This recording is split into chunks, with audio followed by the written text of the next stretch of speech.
Welcome to Lyme Time. I'm Allie from the Tick Chicks. We are all more than Lyme disease and chronic illness, and together we stand with you to overcome and rise.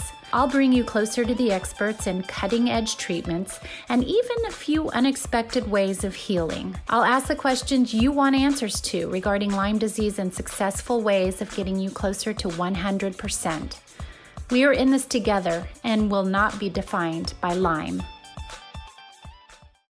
Welcome to Lyme Time. I'm Allie from the Tick Chicks. I'm here with an exciting episode. You may remember that in my archives, I once interviewed Dorothy Kupcha Leland, who is an incredible woman, and she is a mother of a Lyme disease warrior, and then went on to be the president of LymeDisease.org. So now her daughter is all grown up and has her own book from the teenager's point of view. She kept so many journals, and I am so thrilled to welcome them to Lyme Time today and have them both here. And they're going to be discussing the new book that they co-authored. It's called Finding Resilience, A Teen's Journey Through Lyme Disease. And Rachel Leland is a speech language pathology assistant who loves working with children. She always enjoys filming and editing videos that documented her life, and she features those on her Instagram. So you can find her on Instagram at ResilientlyRachel. Through her words and videos, Rachel seeks to inspire, educate, and offer a beacon of hope to others dealing with chronic illness. After growing up in California, she now lives in the Pacific Northwest. And of course, her mother, Dorothy Kupcha Leland, is president of LymeDisease.org, a national research and patient advocacy organization. It is one of the best out there. I encourage everybody to sign up and subscribe. She writes the blog Touched by Lyme, and she's the co-author of the book When Your Child Has Lyme Disease, A Parent's Survival Guide. And she lives in Northern California. So welcome to Lyme Time, ladies. Thank you for being here. Thank you. Thank you. I first want to start by telling you how beautifully written this book is. I think that it would help not only parents facing this incredible mountain in front of them with Lyme disease and their child, and possibly even themselves just relating to the story, but also it's just in my opinion, would go so far with teenagers and young adults that are able to pick up this book and all of a sudden say, oh my gosh, somebody out there is experiencing exactly what I'm feeling. Rachel, when you first began this journey of writing the book, tell me what was going through your mind and who you hoped to reach. So I've thought about writing a book for a long time, since I was a sick teen. And I know that like what you just said, when I was, back in 2005, when I got sick, there was like nothing out there. There were no books. There was nothing depicting what I was going through. And so I always had in the back of my mind that I really wanted to do something so that now when there's a kid my age going through this, that they would have something where they could read it and be like, oh my gosh, you're describing my life. So I've always wanted to do something with that. And I had actually kept a very detailed journal throughout my entire teen years. It ended up being like over 500 pages. And so I knew I wanted to do something with that journal. And finally, I felt a couple years ago like I was ready to go back and kind of relive it, read the journal for the first time since writing it. And I really wanted to write a book that would resonate with other teens and adults, but specifically other teens going through chronic illness. So that was sort of my goal, was to give some other teen out there feeling alone something to read that makes them realize that other people have gone through something similar and that they're not just out there by themselves. And I think they will, for sure. And, even though it seems like it was yesterday, it was a long time ago in retrospect. And I think it began approximately when you were about the 7th or 8th grade. Is that about right? Yeah, I was 13. And so in so many ways, I bet so many people will still find this very, very timely with the lack of understanding from some of the people in the medical profession about Lyme disease. And yet, at the same time, I bet you can say, if I was going through it now, there might be so much more readily available information than there was just a few years ago. So let's start with the beginning, and what you thought were some knees that were really, really sore. And why don't you talk a little bit about that? Because I know a lot of children out there that it actually starts in their knees and joints. Yeah, so I was a year-round competitive soccer player. And so for a few years, I started having a lot of knee pain, and it was affecting my game. But, we were trying to do our best. We'd go to doctors. They'd say, oh, you're tall, it's growing pains. And I just kind of kept pushing through, but it kept getting worse and worse. And then one day, March 12th, 2005, I was in a soccer game and I fell and I ended up spraining my wrist. And that set off everything. We had no idea at the time, but that wrist injury just kind of became the weakest link in my body, so that the Lyme that we didn't know I had just sort of took over everything. So you would say that you don't remember a tick bite specifically, but that Lyme may have been lying dormant in your system as a child. And Dorothy, Yes. In the beginning stages, before it actually started progressing rapidly, what was your point of view in terms of watching your daughter be not the athlete that she once was? Well, as she said, that it was, she had been complaining about her knees hurting, and we had asked doctors about it, and there would be other things, but Rachel was a very energetic child. And so one day she'd be saying, oh, my knees hurt. And the next day she'd be climbing a tree or playing soccer or whatever. And so, it was, I'm kind of ashamed to say this, but I just, sort of, shined it on. It's like she was complaining, but now she's fine. What's the problem? But actually looking back on it, even prior to the knees hurting, she had, starting, I would say, when she was about 5 or 6, she would have weird intermittent fevers that would just come on out of the blue. And then later, 24 hours later, she was fine. And that, you'd mention that to the doctor, but by the time you were at a doctor, she was fine.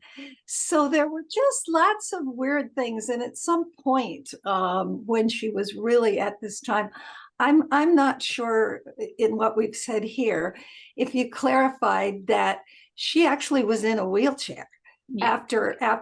Shortly after hurting her wrist, she had to be in a wheelchair because she couldn't walk more than a few steps. I mean, at first it was she couldn't walk more than a few steps. Eventually, there was one day where she was going from her bedroom to the bathroom, and she just collapsed on the floor and couldn't get up. And so it was just this very, it's like it just came on like gangbusters.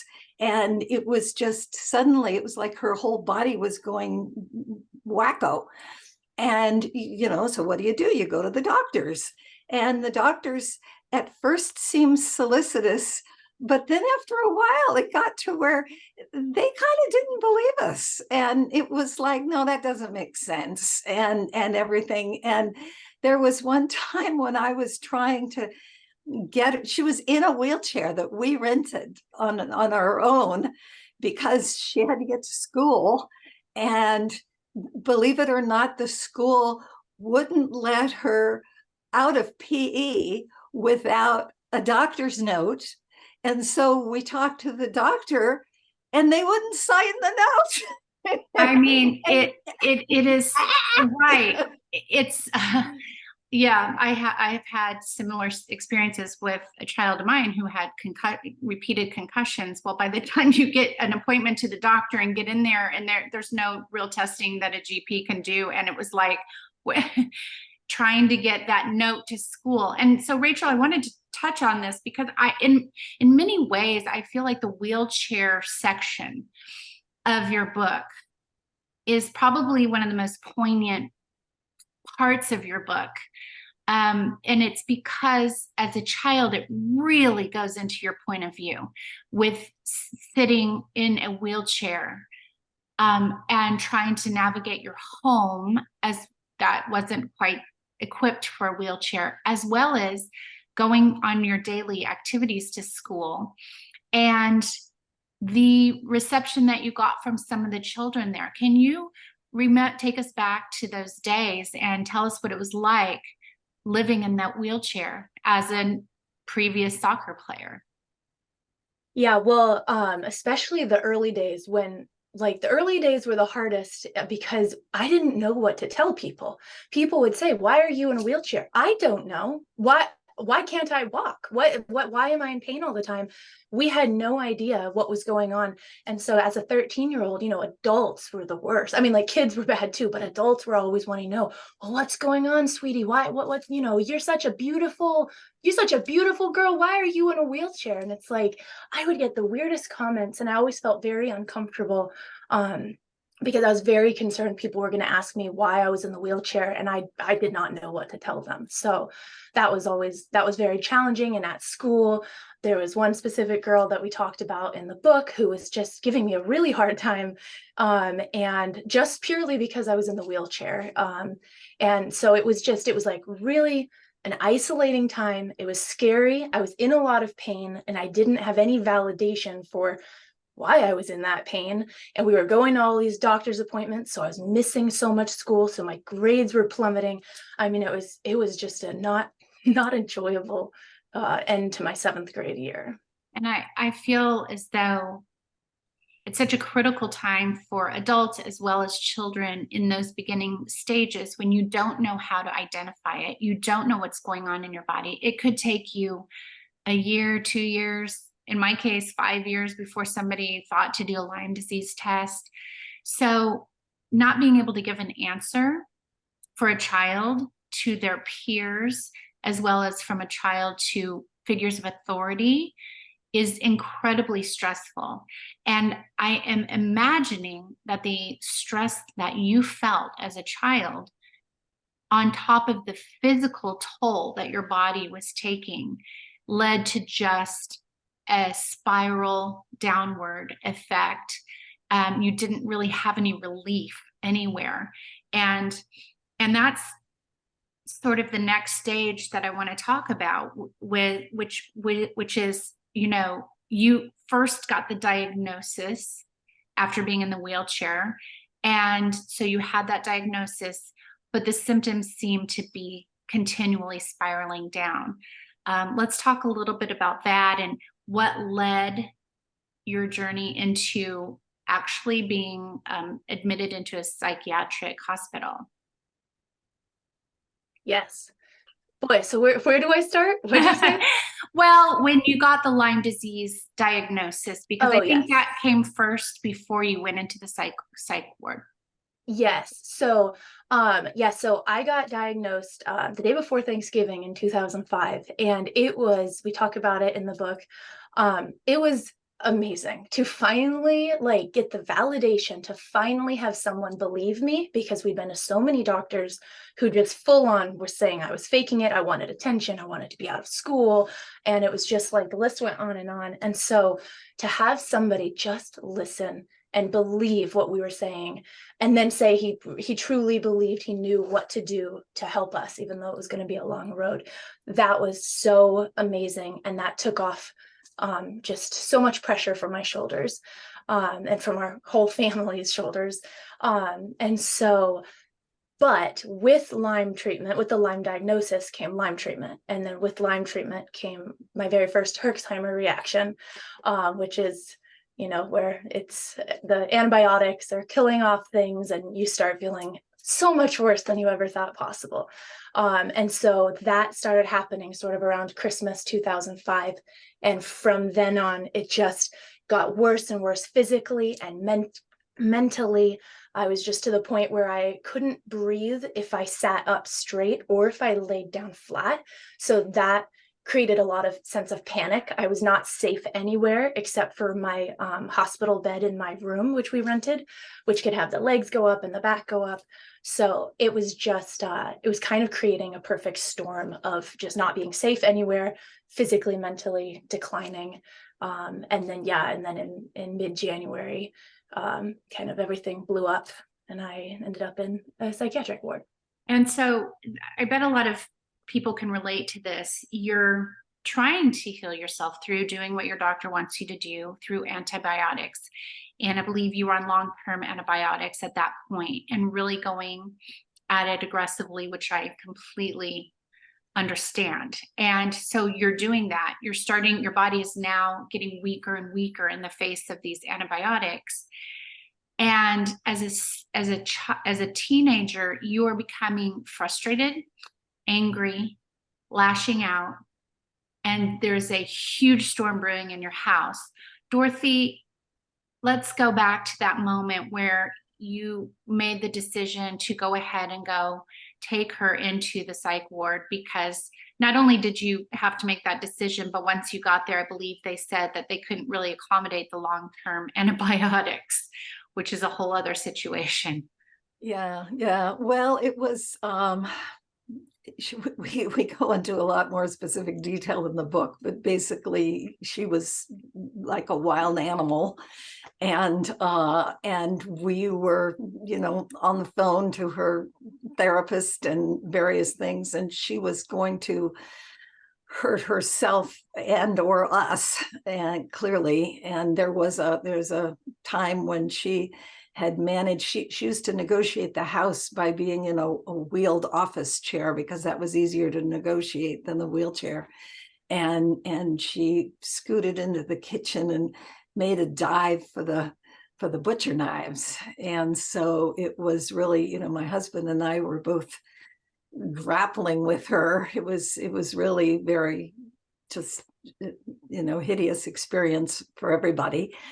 And anyway, finally we ended up, calling 911, and they sent somebody and got her. And there was a long stay at our local hospital because it happened to be a holiday weekend. And, anyway, it ended up, we were at the local hospital for 12 hours. And then they had to find a psych place that takes teenagers, and there's not that many of them around. And so they found one, and she was taken there by ambulance, and we followed in our car. And then when we got there, it was almost midnight, and we were, talking to the people there, and they just have, Rachel was at a point where she mentioned this briefly just in this conversation. She couldn't lie down flat. I mean, she really couldn't lie down flat. That was like the worst situation for her.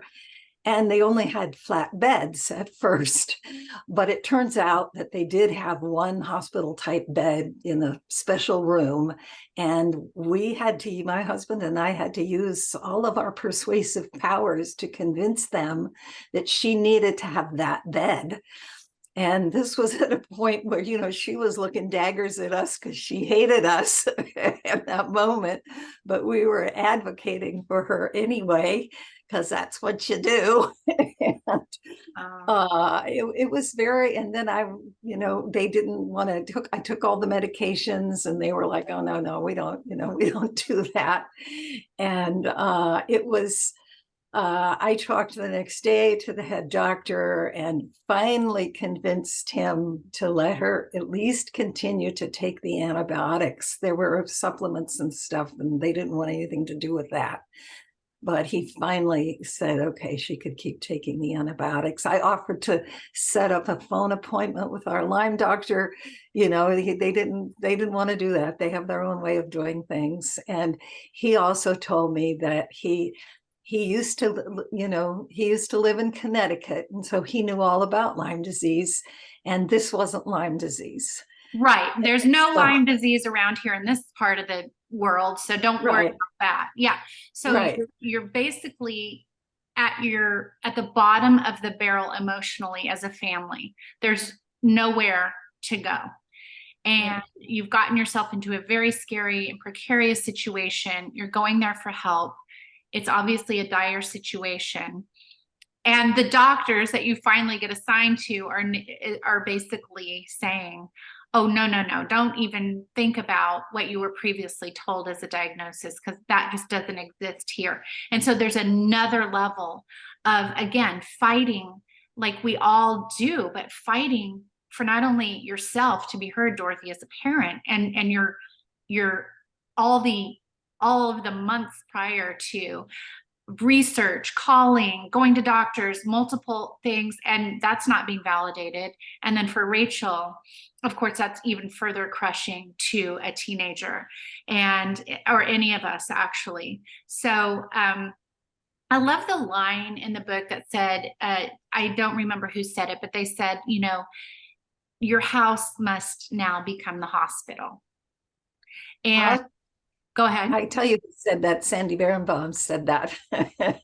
Sandy Berenbaum was now that's her real name. We didn't use names of other doctors in the book. One other doctor we did mention, but generally those names were obscured. But Sandy is a Lyme literate family therapist in Connecticut. And years later, she and I co-authored a book, When Your Child Has Lyme Disease, a Parent Survival Guide. But she was my survival guide when I was in this. And she actually never, I mean, she met her years later, but I mean, she never dealt with Rachel directly. She just dealt with me. Mm-hmm. And she also, Rachel had a therapist in our town, and Sandy also dealt with her over the phone. And so it was, you know, now people do remote counseling and whatever, but that wasn't a thing then. No, it wasn't. You had to load up your car, and if the specialist was in California, that's where you were headed, you know, or possibly a Mayo clinic or something like that. I think a lot of people out there can relate to the fact that their home does become a hospital, and they become the doctor and patient, and trying to navigate this as best they can, because they realize through so many doctors that cut you off, I am the best expert of what's going on in my life. And I'm sure you can all relate. And then I wanted to talk briefly about Jeremy, who is your son. And Rachel, how did you feel like he did through all of this? I mean, it's quite an ordeal to have your home life interrupted and disrupted like this. Yeah, so I'm at the time, I had no idea that he was impacted at all, you know. So I mean, he's my older brother, he's 4 years older, he was off at college, so I was just like, you know, he's off living his best life. But I loved having him come home. The house kind of felt empty without him, so I loved having him come home. But it wasn't until actually years later that I was in college and I was doing a report on the sibling, like how chronic illness affects siblings. And my brother was visiting, and I was like, you know, you weren't really affected by me, you know, having Lyme or anything, right? And he was just like, excuse you? Like, what? He was like, I was so affected. And he just started listing all these things. And I was like, Mom, you know, like I had no idea at the time. I was, you know, very tunnel vision, and I was just not aware that he was greatly affected by what was going on. Our whole family dynamic changed. Yeah, and you know, it's having a sick person in the home. Of course, you're not going to act out sometimes. You're going to give that the respect that it deserves and kind of bite your tongue. And Dorothy, you talk a little bit about that your focus was solely on Rachel, and that, you know, you couldn't quite give everything to everyone during that period of time. And I just think it makes for an interesting family dynamic, but actually one that was, obviously he loves his sister and his parents and all of that. But I think it's important to note the siblings' journey through all of this, and how he was able to navigate that. So Rachel, you talk a lot about your friends in this book. And for people listening to this, you know, how would your mom make the friendships not be awkward when they came over? Were there certain people that you met along the way that, you know, she would invite over that might have been going through the same thing that you did? I mean, what was the impact of friends during this time in your life? So I was extremely lucky, and I didn't realize how lucky I was at the time until I started meeting more friends with Lyme.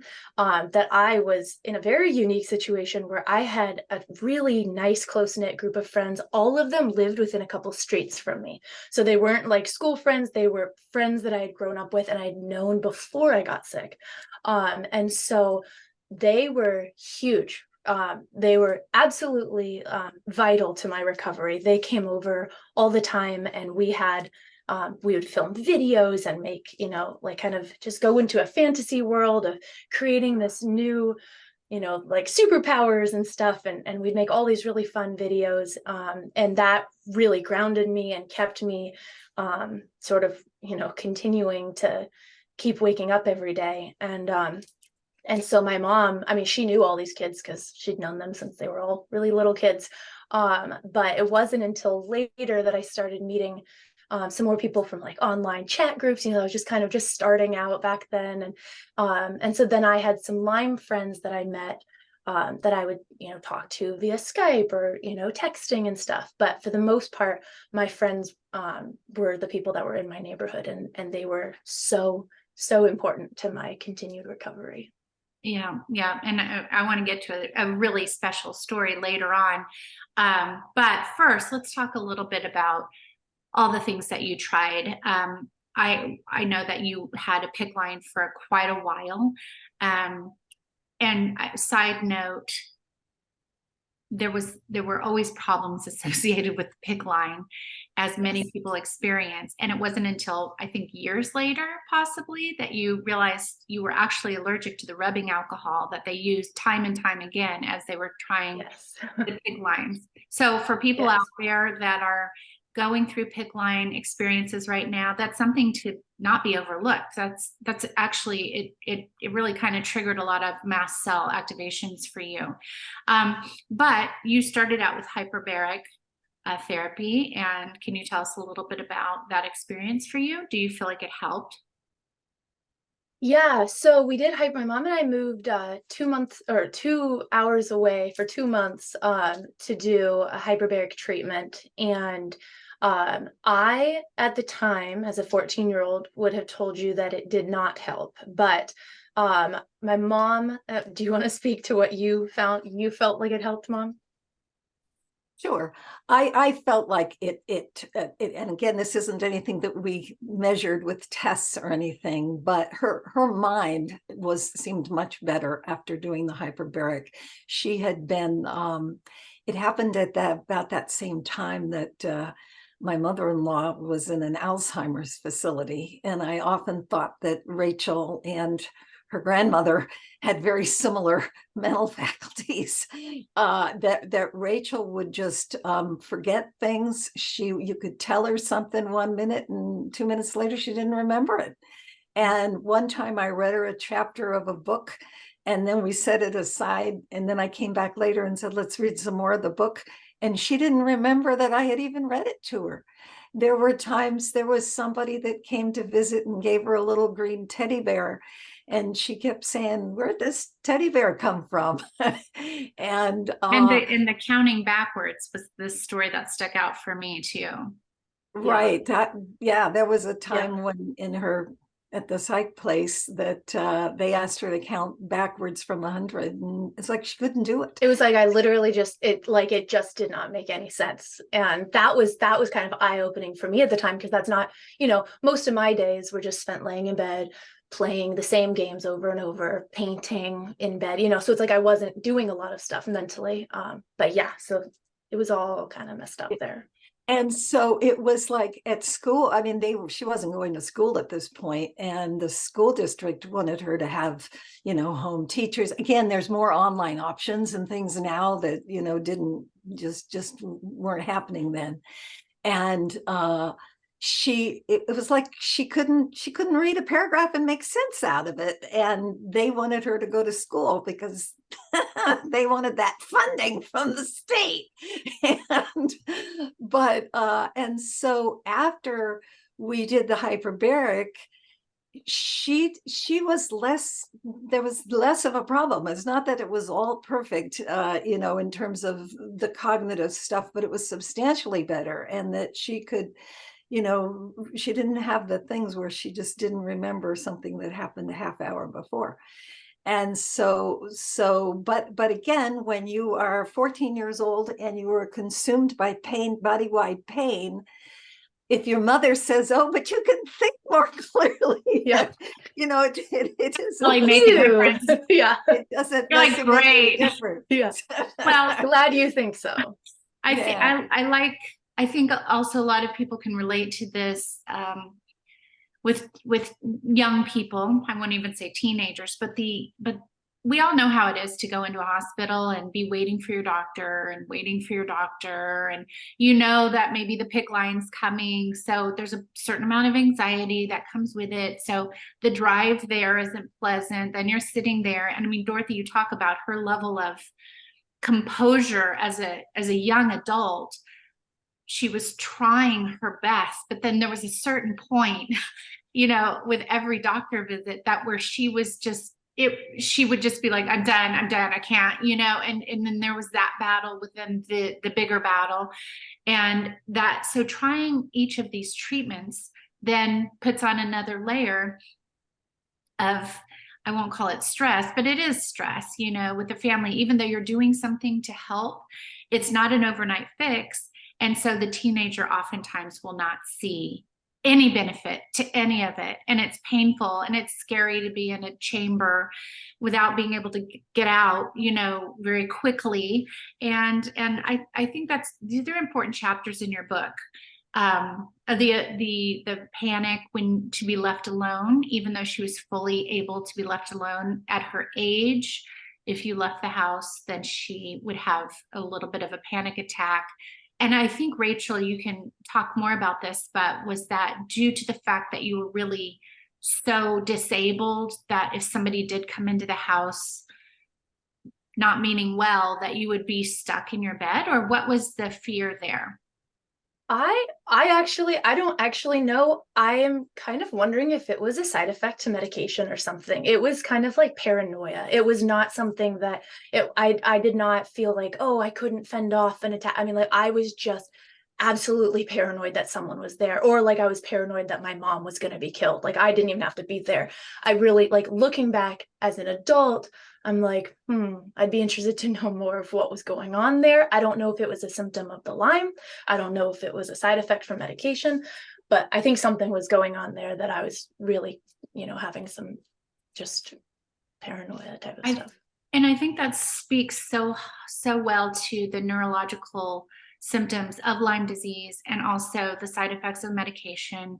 You just really don't know what's going on in what I call the acute state, which the acute stage could last years of that fight or flight, that intense energy going toward this, and everything is hitting you left and right. And not to mention all the food allergies on top of that. Rachel, tell me about the day that you decided to try something new and be introduced to chiropractics as a possible treatment for Lyme disease or your body in general. Well, so leading up to that, I think this is a very teen thing that's important to realize.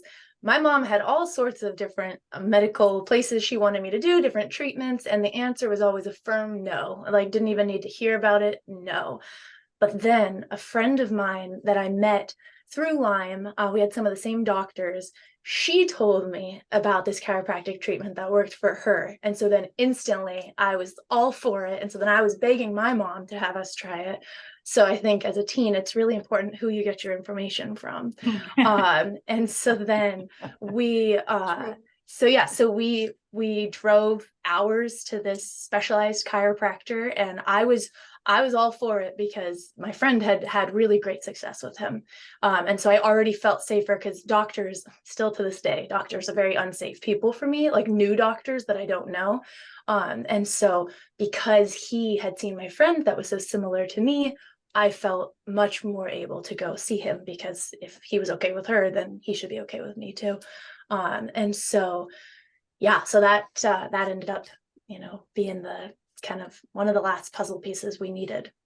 When I got to that part of, go ahead. If I can jump in here, he was not treating the Lyme. He was treating the problem that she misalignment had in alignment that contributed to a lot of her pain.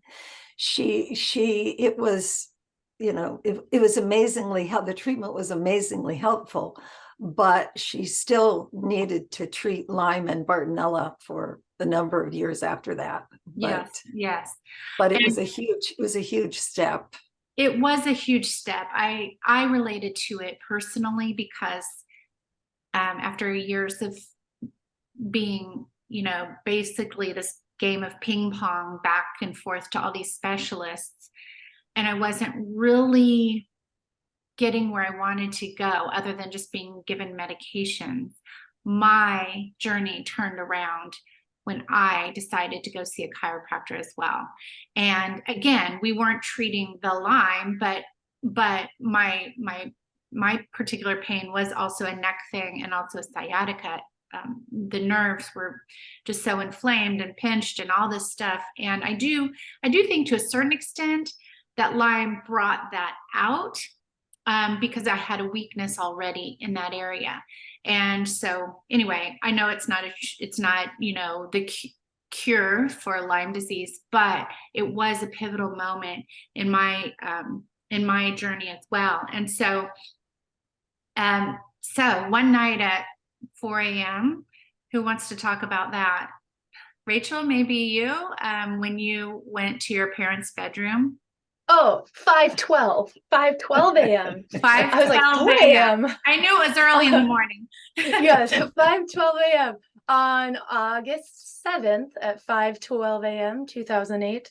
I had been doing, couple, I think at this time I'd had like 13 or 14 treatments with the chiropractor, and I had just a few days before this, we'd finally been able to put my wheelchair up to a normal sitting position. So I could breathe again for the first time in 3 years, breathe sitting upright or flat. And so things were changing, things were moving. And so then when I woke up early that day, I just was like, I need to try walking. I need to try walking. I just couldn't not do it. And the crutches were already in my closet because my friend had been putting them there and playing with them. And so then I took them to my brother's room, which was the farthest I could go. He wasn't there. He was off at college. But and so then I was practicing trying to get up on crutches. And so we have that all on film, and I filmed myself falling over, falling into the chair, falling off the bed, and just trying to stand up, but still my legs were I think we called them spaghetti noodles or something. They were so thin. Looking back at the pictures and videos, you're like, wow, they're so thin from not even attempting to stand for 3 years. And so then finally, when I got kind of good enough, then I hobbled over to my parents' room and knocked on the door and gave them the surprise of a lifetime, with me standing at eye level with my mom. Dorothy, what was that moment like for you? Well, it was astonishing. She woke us up and it was dark. So it was just kind of, I remember opening the bedroom. I mean, she knocked. I mean, who knocks on your door in the middle of the night when your daughter can't walk, So, but it's I just sort of stumbled over there and opened the door and flooded with light. And there she was. And then she came into the room and then said, fell over on the bed. All my energy was gone. I gotta crash somewhere. Yeah. Yeah. Move. And but that was just really, really the beginning. And the next day there was more of that. So and didn't need the crutches. And so. And I know that was just another moment in her journey that was a pivotal moment, but still so much in front of you. And so now that she was being able to use the braces and other modalities and continuing on with treatments, you became aware of mycotoxins and mold. And this is a topic that most people, again, don't realize go hand in hand with Lyme disease. Could either one of you talk a little bit about that mold knowledge and your process through that? Yeah. Rachel. So I started walking. So the day after the scaring them with the crutches, I started walking, and from then on, like, we were kind of, like, okay, this is it. We're gonna get our life back. But although I was able to walk, I was not able to walk far, and for years, like, we tried different types of physical training and all sorts of stuff, being like, we just got to get her strong. We just got to get her strong. But it was just nothing we did could really get it so that I could walk any more than a minute or so. I was just so weak, and it just didn't quite add up, but we just kept pushing through. I went to community college, and then I moved to Oregon, to Portland, Oregon, and I went to Portland State University. And while I was there, I didn't know it, but I was exposed to toxic black mold in one of the buildings there. And so then when I was at college, we just saw my health getting worse and worse and worse and worse. And we didn't know why. We went to all sorts of cardiologists and all sorts of places. We're like, why am I having heart issues? And why am I so out of breath living like in the body of an 80-year-old? And so we were just kind of trying to figure out what was going on. And then my mom had a lot of connections and was able to, someone was like, get her tested for mold. And so we found a doctor who treated not just mold, but Lyme and mold. And so that ended up being huge for me. So I ended up dropping out of grad school to focus on my health again.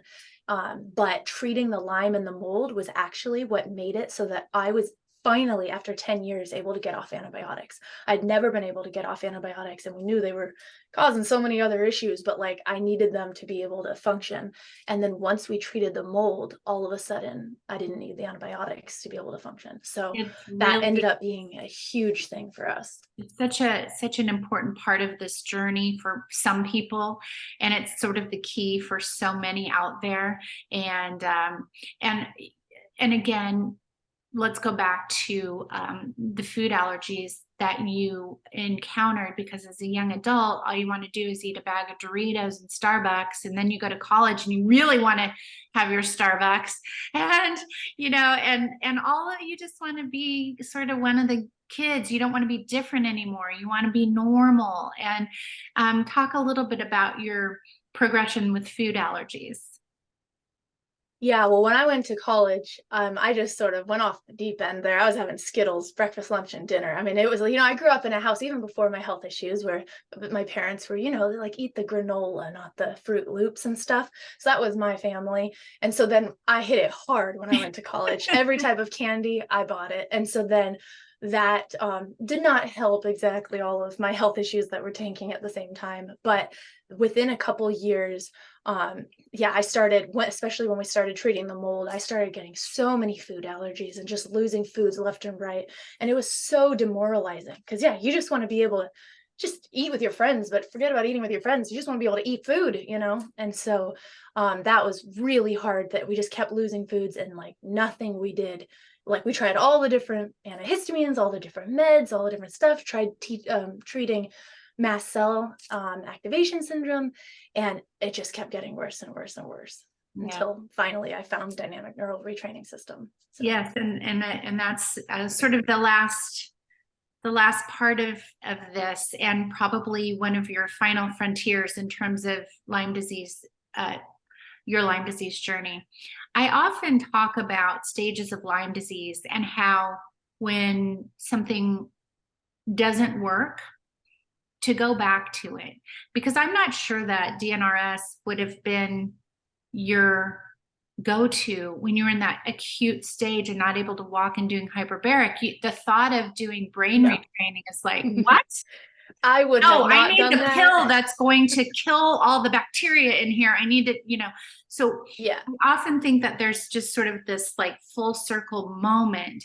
And chiropractor, probably for me, it opened my eyes into alternative sort of ways of treating this that weren't necessarily hokey pokey anymore. They were actually working.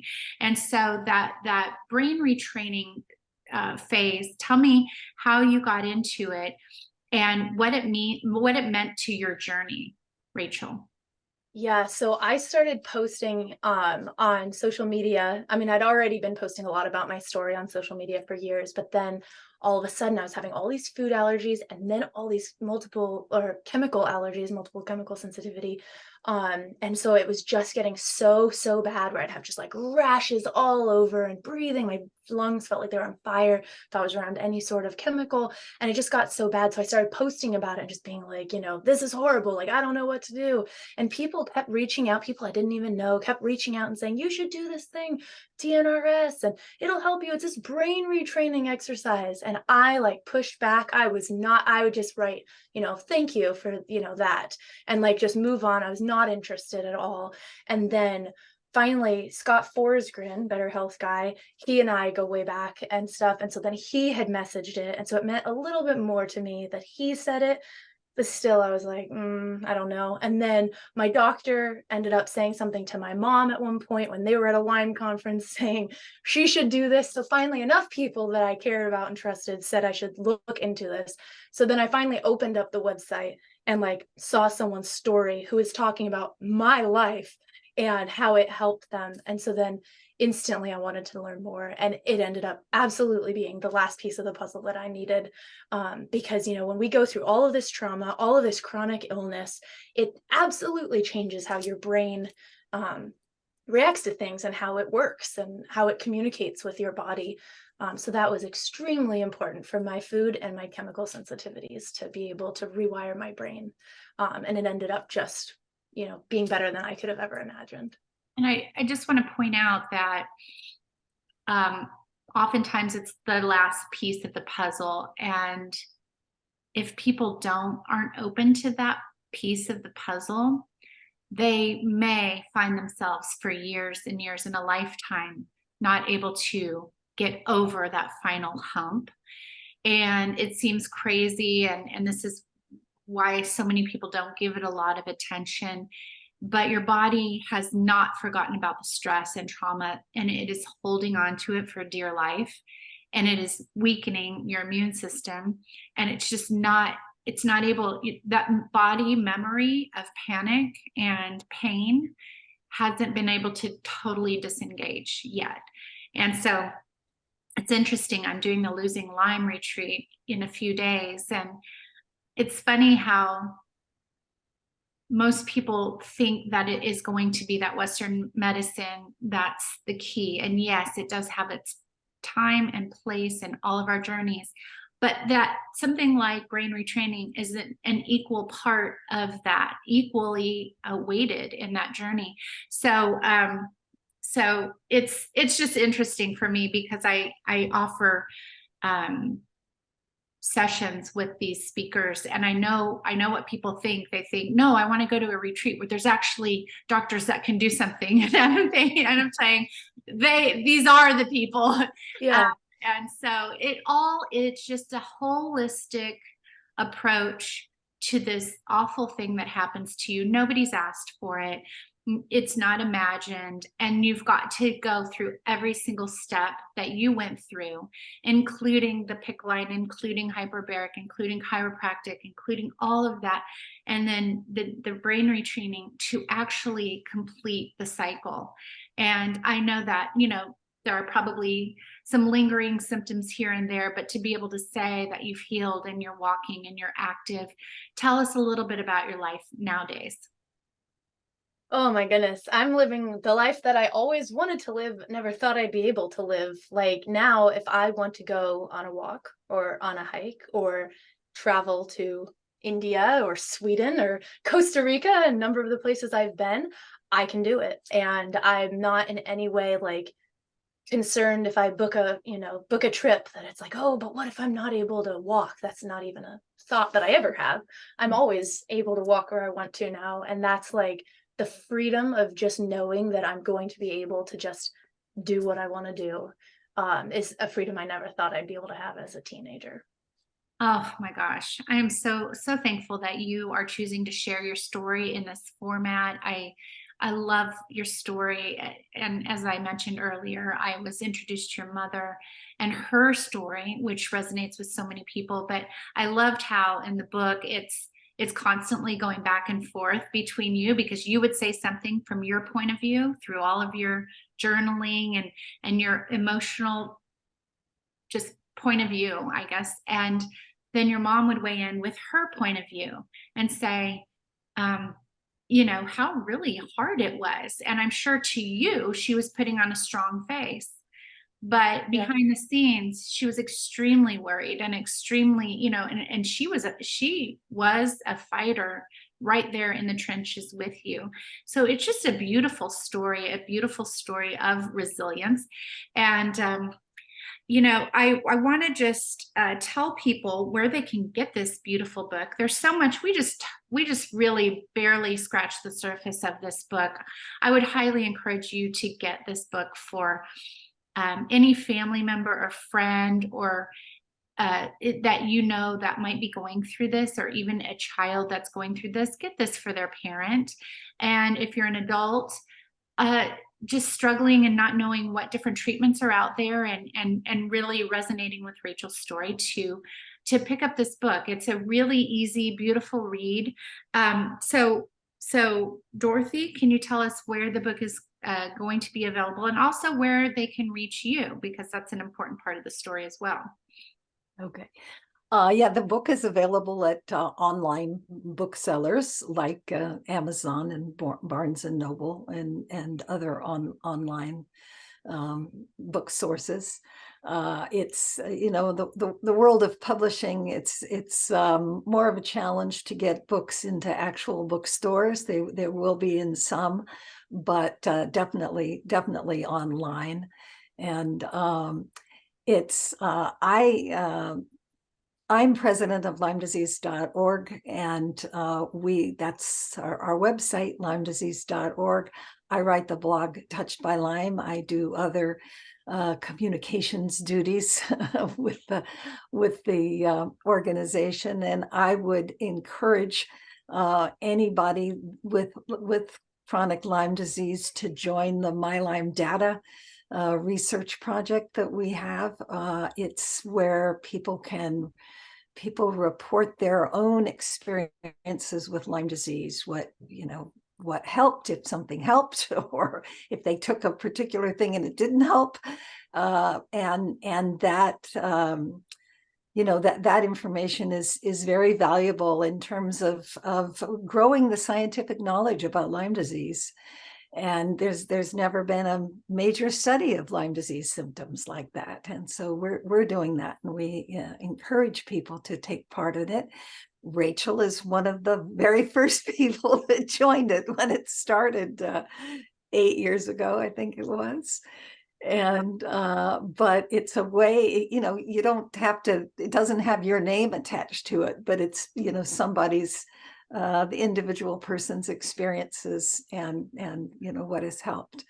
I love And LymeDisease.org. I found it, well, first of all, I read every newsletter that you ever send out, because there's just a wealth of information on there. And I also found it especially, you guys are always doing surveys and doing your own personal research.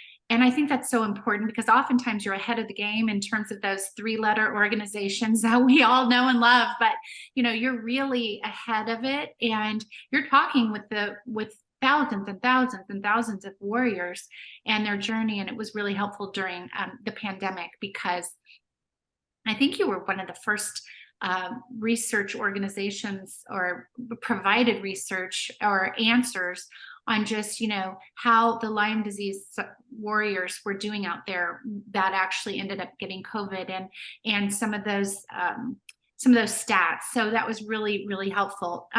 Dorothy, before we get to Rachel, can you tell us your final thoughts and your final words of advice to parents out there of Lyme disease warriors? stay strong. Stay strong. You'll need it. Believe your child. Believe that you can do it. Find help. Find information. as I say, we're LymeDisease.org provides a lot of information. There's other good sources of information as well. And it's just, do what you can to stay strong yourself so you can be strong for your child. Thank you. Thank you. Beautiful, beautiful words coming from the expert who's lived it. And Rachel, can you first tell us where we can find you, and then tell us any final words that you have for those with Lyme disease? Yes, so I am most active on my Instagram, and you can find it Resiliently Rachel. So that's where I post the most. And I will also post on my Resiliently Rachel Facebook, but more stuff goes to my Instagram than Facebook. And then what I would say, something that I found extremely helpful back when I was at my absolute worst as a teen was finding things that brought me joy in the moment. Not something like, oh, I wish I could do this, something you can do now. And for me, that was filming and editing videos. Later on, it was crocheting. And so I would highly recommend that find something that brings you joy in the moment right now, because that is sometimes, something that can just keep you going from one day to the next. Perfect. Thank you both from the bottom of my heart. I can't wait to see how well this book does and just get it out there in front of people. It is so exciting to have, Rachel, you finally tell your side of the story. So wishing you well. I'm sure we'll talk to you much more in the future. And thanks again for coming on Lyme Time. Thank you so much. We appreciate it.